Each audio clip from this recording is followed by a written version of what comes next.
In the late 18th century, the British Empire was expanding, and its penal colonies were filling with the unwanted and the unlucky.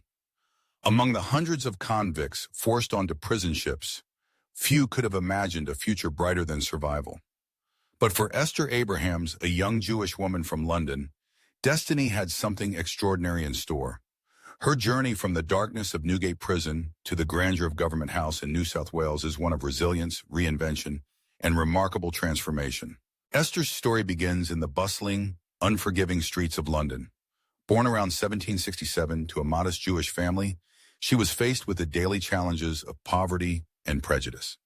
At just 15 years old, Esther's life took a dramatic turn.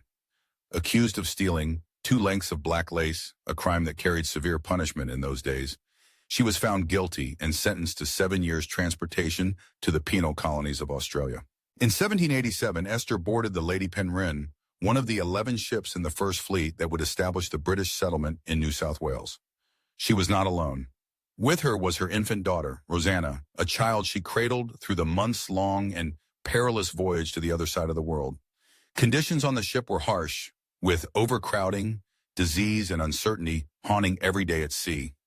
Yet Esther survived, determined to protect her daughter and find a new place in an unknown land. Upon her arrival in Sydney Cove in 1788, Esther's prospects seemed bleak. She was a convict, a single mother, and a religious minority in a rough and unfamiliar world. But Esther's resourcefulness and strength soon set her apart. Her life changed dramatically when she caught the attention of Lieutenant George Johnston, a member of the New South Wales Corps.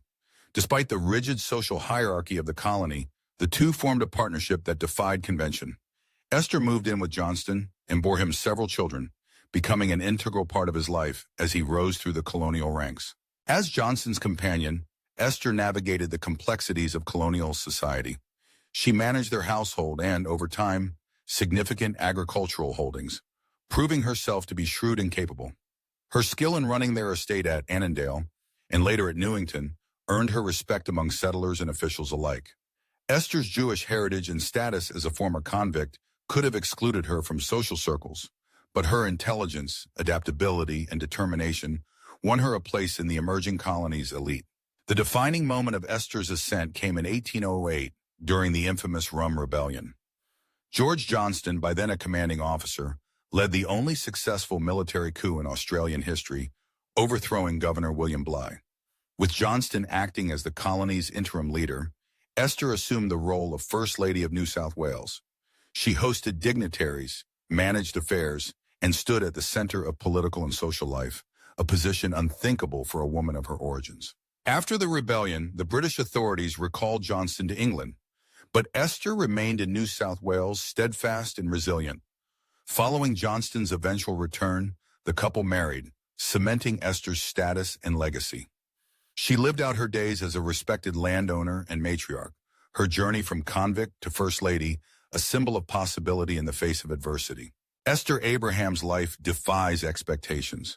Her story is not just one of survival, but of transformation, an example of how courage and determination can overcome the harshest circumstances.